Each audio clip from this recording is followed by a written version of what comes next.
తెలంగాణలో ప్రజాపాలన కార్యక్రమం కొనసాగుతుంది. జనవరి 6 వరకు ప్రజాపాలన కార్యక్రమం కొనసాగనుంది.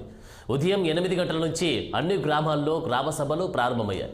మహిళలు, పురుషులు, దివ్యాంగులకు వేర్వేరు క్యూ లైన్లను ఏర్పాటు చేశారు. ప్రతి 100 దరఖాస్తుదారులకు ఒక కౌంటర్ చొప్పున ఏర్పాటు చేశారు.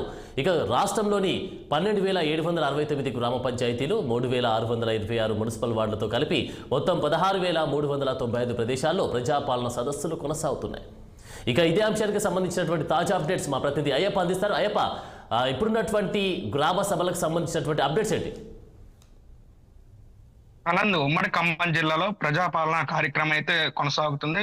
ముఖ్యంగా మహిళలు అయితే పెద్ద ఎత్తున ఈ కార్యక్రమంకి వస్తున్న పరిస్థితి అయితే ఉంది. ఇటు రేషన్ కార్డులు ప్రధానంగా లేని వాళ్ళు అయితే అప్లికేషన్లు అయితే పూర్తి చేసి అప్లై చేసుకుంటున్నారు. 6 గ్యారెంటీలకు సంబంధించి జిల్లా కలెక్టర్ యంత్రాంగం కూడా అప్రమత్తమై ఏర్పాట్లు చేశారు.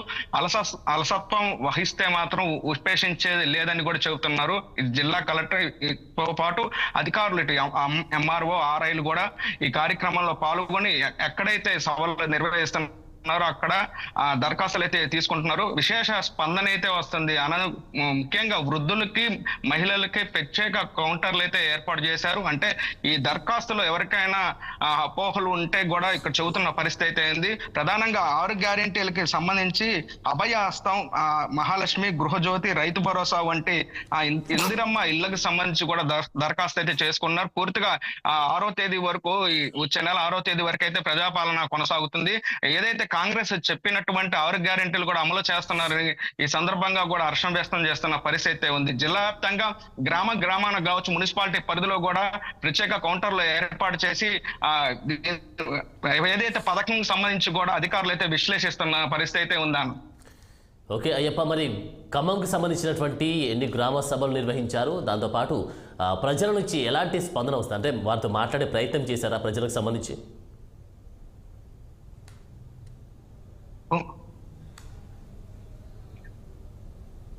పూర్తిగా 10 నియోజకవర్గాలు అయితే ప్రజాపాలన కార్యక్రమం కొనసాగుతుంది. ప్రస్తుతం గ్రామాలకు సంబంధించి అటు ఆర్ఐతో పాటు ఇది సంబంధిత అధికారులు కూడా ప్రత్యేక ఏర్పాట్లు కౌంటర్లు అయితే ఏర్పాటు చేశారు. ప్రజల నుండి విశేష స్పందన వస్తుంది.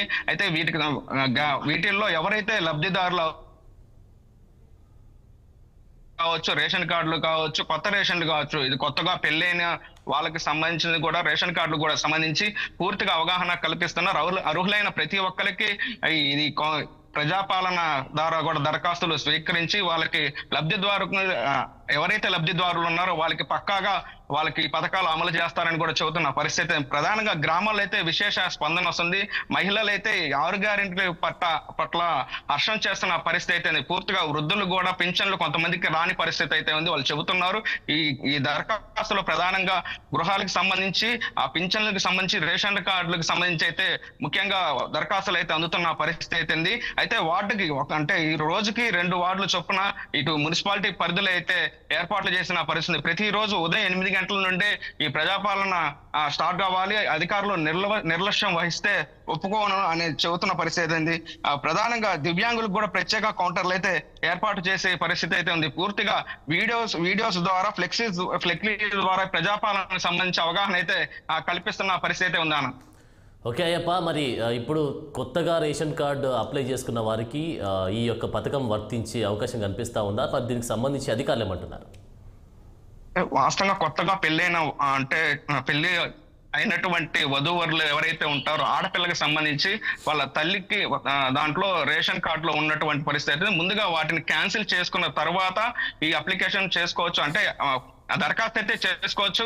ప్రధానంగా ఎంఆర్ఓ ఆఫీస్కి వెళ్ళి ఎవరైతే సంబంధించిన పుట్టింటికి తరపున ఉన్న మహిళ అయితే ఎవరైతే ఉన్నారో ముందు అందులో క్యాన్సిల్ చేసుకున్న తర్వాత కొత్తగా రేషన్ కార్డు పెట్టుకునే అవకాశం ఉంది చెబుతున్న పరిస్థితి అయితే ఉందాను. ఓకే, ఈ కొత్త రేషన్ కార్డులకు సంబంధించి ఎన్ని రోజుల్లో అప్డేట్ అయ్యే అవకాశం కనిపిస్తుంది అయ్యప్ప? పూర్తిగా అంటే రేషన్ కార్డు ఉన్నా లేకపోయినా సరే అందులో ఎవరైతే టిక్ పెట్టుకుంటారో వాళ్ళకి సంబంధించి 6వ తేదీ వరకు అయితే దరఖాస్తులు తీసుకుంటున్నారు. అంటే ఇతర సమస్యలు కూడా ఇక్కడ దరఖాస్తులు అయితే తీసుకుంటున్న పరిస్థితి అయితే ఉంది. ఏదైతే 6 గ్యారెంటీలు కాకుండా కొన్ని అర్హులు కానటువంటి వాళ్ళకు కూడా ఇతర సమస్యలు, అంటే భూ వివాదాలు, ఇంకా వేరే ఏదన్నా ఇతర సమస్యలు ఉన్నా కూడా వాటి పట్ల కూడా అధికారులు అయితే అవగాహన కల్పిస్తున్నారు. సపరేట్ గా వాటికి కూడా కౌంటర్ అయితే ఏర్పాటు చేసే పరిస్థితి అయితే ఉంది. వాళ్ళకి సమస్యలు కూడా తెలుసుకొని వాటిని కూడా దృష్టిలో ఉంచుకున్న వస్తున్న పరిస్థితి అయితే పూర్తిగా 6వ తారీఖు తర్వాత ఏదైతే అర్హులైన రేషన్ కార్డులకు సంబంధించి అర్హులైన వారికి ప్రతి ఒక్కరికైతే రేషన్ కార్డు అందియాలని ఆ రాష్ట్ర ప్రభుత్వం అయితే ముఖ్యంగా చర్యలు తీసుకున్న పరిస్థితి. ప్రతి ఒక్కరుగా ఎవరైతే అర్హులు ఉంటారో వాళ్ళకి ఖచ్చితంగా రేషన్ కార్డు ఇవ్వాలని ఆ అధికారులకు కూడా ఇప్పుడు చెబుతున్న పరిస్థితి ఉందాను. Thank you Ayyappa.